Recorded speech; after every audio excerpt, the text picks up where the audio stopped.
Hi Gemini, how are you? Welcome to Tarot Queen. These are current feelings, current energies of your partner, current thinking towards you, love messages and love energies for you.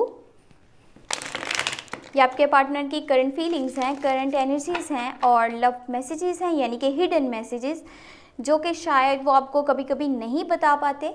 तो वही energies आज हम इस reading में देते हैं। वो क्या सोच रहे हैं, उनके माइंड में क्या चल रहा है, उनका नेक्स्ट स्टेप क्या होगा रिलेशनशिप को लेकर के, लेट्स सी।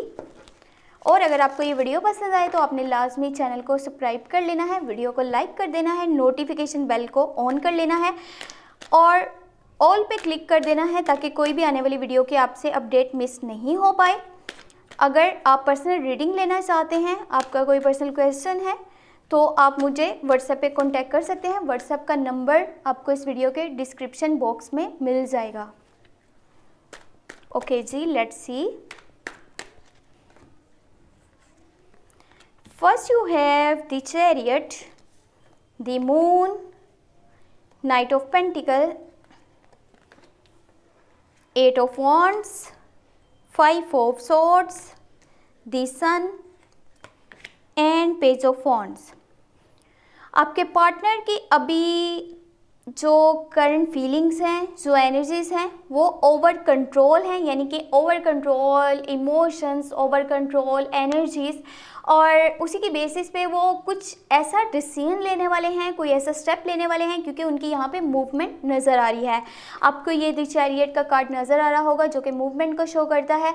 कोई ऐसा स्टेप लेने वो जा रहे हैं, कोई ऐसा यानी कि अपनी लाइफ को लेकर के डिसीजन लेने जा रहे हैं जो कि उनके लिए बहुत इंपॉर्टेंट भी है, बट वो कर क्या रहे हैं जो कि उन्हें बिल्कुल नहीं करना चाहिए, वो है जल्दबाजी में, यानी कि जल्दी में वो अपने डिसीजंस को ले रहे हैं जो कि उनके लिए आगे चल कर के काफ़ी परेशानी का बाइस बन सकता है। और ये मैं इसीलिए कह रही हूँ क्योंकि यहाँ पे द मून का कार्ड है और काफ़ी सारे कन्फ्यूजन उनके माइंड में चल रहे होंगे और फिर बहुत सारे फेयर्स उनको हो सकते हैं। उन्हें ऐसे लगेगा पता नहीं चीज़ों कि रियलिटी क्या है और मुझे क्या दिखाया जा रहा है। और ये हो इसीलिए रहा है क्योंकि वो बैड पीपल की कंपनी में है, उनके ऐसे कह लेंगे फॉल्स फ्रेंड्स हैं। उनका माइंड जो है अभी ऐसे काम कर रहा है जैसे कि transparency and having an open mind, हर चीज़ को क्लियरली देखना, बट उसके बावजूद आप चीज़ों को जो है समझ नहीं पा रहे, आप रियलिटी को रियलिटी तस्लीम नहीं कर रहे, यानी कि एक्सेप्ट नहीं कर रहे। वहीं पे आ जाकर के कन्फ्यूजन जो है वो क्रिएट होती है। लोग उन्हें जो बता रहे हैं वो उसी को सच समझ रहे हैं और जो उन्हें सच नज़र आ रहा है वो उसको सच नहीं समझ रहे या नहीं मान रहे। तो यहाँ पे आकर के उनके लिए बहुत से फेयर्स हो सकते हैं, बहुत सी यानी कि उनके माइंड में थाट्स आ जाते हैं जो कि उन्हें काफ़ी ज़्यादा कन्फ्यूज कर देते हैं, हैंग कर देते हैं, कहीं पे स्टक कर देते हैं और ये चीज़ें उनके लिए काफ़ी परेशानी का बाइस भी बन जाती हैं। बाकी उनका आपके साथ रिलेशनशिप बहुत स्ट्रॉन्ग नज़र आ रहा है। यहाँ पे एक इमोशनल कनेक्शन है जो कि चाह करके भी वो नहीं तोड़ना चाहते, बट कुछ लोग हैं जो कि ये सब करने पे उन्हें मजबूर करते हैं, उनको उनके रास्ते से गुमराह करते जाते हैं, भटकाना चाहते हैं, डिस्ट्रैक्ट करते हैं। वो उनकी बस कोशिश ये है उन लोगों की कि आप दोनों का ये रिलेशनशिप आगे तक नहीं चल पाए, यानी इसमें काफ़ी सारी यानी परेशानियाँ आती रहें, आप दोनों एक दूसरे से बातचीत ना करें, कम्युनिकेशन गैप होता रहे। बट आपके पार्टनर को दिल से यही लगता है कि उन्हें इस रिलेशनशिप को आगे लेकर के बढ़ना है और इसी वो ट्रैक पे चलना चाहते हैं, बस बीच में कहीं ना कहीं कंफ्यूज हैं। बाकी वो करेंगे वही जो उन्हें बेहतर लगेगा और जो वो दिल से करना चाहते हैं, जिनमें उनकी खुशी है। और ये देखें यहाँ पे एट ऑफ वॉन्ड्स का कार्ड है, यानी कि कम्युनिकेशन करने की कोशिश करना। जो कम्युनिकेशन गैप है आप दोनों में, जिस वजह से शायद कुछ चीज़ें हैं जो कि इरिटेट करती हैं, कभी कभी फ्रस्ट्रेट करती हैं आपको या आपके पार्टनर को, अब वो उन्हें लगता है कि वाकई में चीज़ों को सॉर्ट आउट करना चाहिए, कोशिश करनी चाहिए कम्युनिकेशन करने की। इसके लिए वो कोई शॉर्टकट का यूज़ भी कर सकते हैं, यानी कि सोशल मीडिया के थ्रू शायद आपको कांटेक्ट करें और वो आप पे नज़र रखे हुए हैं कि जिस तरह से हो पाए। सॉरी फॉर डिस्टर्ब, वो बीच में एक्चुअली एक कॉल आ गई थी जो कि अटेंड करनी पड़ी, बहुत इंपॉर्टेंट थी, तो उसके लिए माफ़ कीजिएगा आपको अगर थोड़ी सी भी परेशानी हुई है।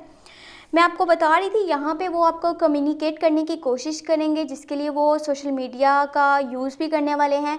हो सकता है कि आपको मैसेजेस के ज़रिए या कॉल्स के ज़रिए आपको कांटेक्ट करें, और जितने भी आपके बीच में, आप दोनों के बीच में कॉन्फ्लिक्ट्स हैं, मिसअंडरस्टैंडिंग्स हैं, वो चाहते हैं जल्द से जल्द उनको ख़त्म किया जाए और एक रिलेशनशिप को एक फ्रेश जो है वो स्टार्ट दिया जाए, और लॉन्ग टर्म की कमिटमेंट्स भी करना चाहते हैं। बट आपसे अगर अच्छे से बातचीत हो पाएगी तो ये तभी पॉसिबल है। ये आगे जाके मैं आपको बताती हूँ आपके रिलेशनशिप में एक बड़ा सा चेंज भी आने वाला है। बाकी यहाँ पे 5 ऑफ सोर्स है, कुछ बातों को लेकर के आप दोनों की नहीं बनने वाली, यानी कि लड़ाई झगड़े होते हुए नज़र आ रहे हैं। छोटी छोटी बातों में यानी कि उलझ जाना, आप उनकी बात को नहीं समझ पाएंगे, वो आपकी बात को नहीं समझ पाएंगे, यानी कि अंडरस्टैंडिंग अच्छे से नहीं हो पाएगी, और उसी वजह से कम्युनिकेशन गैप भी होगा। बट ये कुछ टाइम के लिए ही होगा, और इसकी एक रीज़न ये भी है कि हर जगह पे अपना ओपिनियन देना, अपनी ही बात को ज़्यादा वैल्यू करना, कहीं पे आप ये काम करेंगे, कहीं पे आपके पार्टनर करेंगे, बट उन्हीं की एनर्जी ज़्यादा लग रही है क्योंकि वो अपनी बात को ज़्यादा वैल्यू करना चाहते हैं, और वो हमेशा यही करते हैं, और उन्हें लगता है कि जैसे उनकी हर बात जो है वो हमेशा सही रहती है। बाकी यहाँ पे द सन का कार्ड है, और यहाँ पे पॉजिटिव एनर्जीज नज़र आ रही हैं। आपके रिलेशनशिप को जब एक फ्रेश स्टार्ट मिलेगा, उसके बाद बहुत बड़ी चेंजिंग आने वाली है आप दोनों की लाइफ में। लॉन्ग टर्म की कमिटमेंट्स, इंजॉयमेंट, सेलिब्रेशन, और दोनों जो है काफ़ी सारे इवेंट्स को भी अटेंड करेंगे साथ में, और स्पेंडिंग क्वालिटी टाइम, बहुत अच्छे से टाइम स्पेंड करेंगे। हो सकता है कि कुछ इवेंट्स पे आप जाएं, इकट्ठे जाएं, उन्हें अटेंड करें, और अगर आप शादीशुदा हैं तो आप जो है अपने पार्टनर के साथ हॉलीडेज़ पे भी जा सकते हैं, वो भी बहुत जल्दी। और साथ में आपको प्रेगनेंसी से रिलेटेड भी गुड न्यूज़ मिल सकती है। और कोशिश कीजिएगा, ये वो टाइम है जब थोड़ा सा आपको अपने पार्टनर को चीज़ें समझानी होंगी, क्योंकि उनको ऐसे लगता है कि जब टाइम बहुत अच्छा हो जाता है तो मैं जो भी फैसला लूँगा वो फ्यूचर में भी वैसे ही साबित होगा, यानी उनके लिए बहुत अच्छा होगा। बट यहाँ पे होता क्या है कि टाइम हमेशा चेंज होता रहता है। अगर पहले थोड़ा सा टाइम ऐसा है कि आपके चीज़ें अगेंस्ट जा रही हैं, फिर टाइम बहुत अच्छा आ गया, आप उसी के बेसिस पे ऐसा कोई डिसीजन ले लें जो आपको इन फ्यूचर जो है आपके लिए प्रॉब्लम्स क्रिएट करे, तो फिर आपको वहाँ पे वो चीज़ नहीं करनी चाहिए। ये आपका फुलिश डिसीजन साबित हो सकता है। तो आपको अपने पार्टनर को अच्छे से समझाना है कि वो कोई भी फुलिश डिसीजन अभी नहीं लें, यानी कि उन्हें ऐसे लगता है फ्यूचर में भी सब अच्छा होगा, बट के ऐसा कुछ नहीं भी हो सकता। और यहाँ पे पेज ऑफ वॉन्ड्स का कार्ड है, तो वो जस्ट अपनी फीलिंग्स को, अपने इमोशंस को ऐसे कैरी किए हुए हैं, यानी कि उन्हीं को लेकर के आगे बढ़ रहे हैं, और वो बस बढ़ते जा रहे हैं उस ट्रैक पे जिस पे वो जस्ट अपने पैशन को फॉलो कर रहे हैं, और वो कर रहे हैं जो उन्हें दिल से अच्छा लगता है। वो इस रिलेशनशिप को आगे लेकर के बढ़ना चाहते हैं, आपके साथ ऐसी लाइफ जो है वो स्पेंड करना चाहते हैं जिसका उन्होंने हमेशा से ड्रीम देखा है, ख्वाब देखा है, और वो चाहते थे कि आप उनके साथ वैसे जो है टाइम स्पेंड करें और उनके साथ रहें। बट उनकी कुछ फीलिंग्स हैं जो अच्छे से वो नहीं बता पाते, यानी कि हमेशा एक उस बात को आप वो वैल्यू करते रहेंगे जो कि उतनी इम्पोर्टेंट नहीं है, बट जो बताने वाली चीज़ें हैं जो उन्हें रियलाइज़ होनी चाहिए थी वो रियलाइज़ नहीं हो पा रही, यानी कि बोलना कुछ और चाह रहे होते हैं बट वो कुछ और बोल देते हैं। और उन्हें थोड़ा सा टाइम दीजिएगा, साथ में कुछ चीज़ें आपने भी उन्हें समझानी है कि अपनी लाइफ को लेकर के कुछ भी जल्दबाजी में अभी डिसीजन नहीं लेने। और बाकी अगर आपको ये वीडियो पसंद आई है तो अपने चैनल को लाजमी सब्सक्राइब कर लेना है, वीडियो को लाइक कर देना है, और नोटिफिकेशन बेल को ऑन कर लेना है। और अगर फिर भी आपका कोई क्वेश्चन है, आप पर्सनल रीडिंग लेना चाहते हैं, तो व्हाट्सएप पे लाजमी कॉन्टैक्ट कर लीजिएगा। बाकी वो जो कॉल आ गई थी उसके लिए मैं आपसे दिल से सॉरी बोलती हूँ।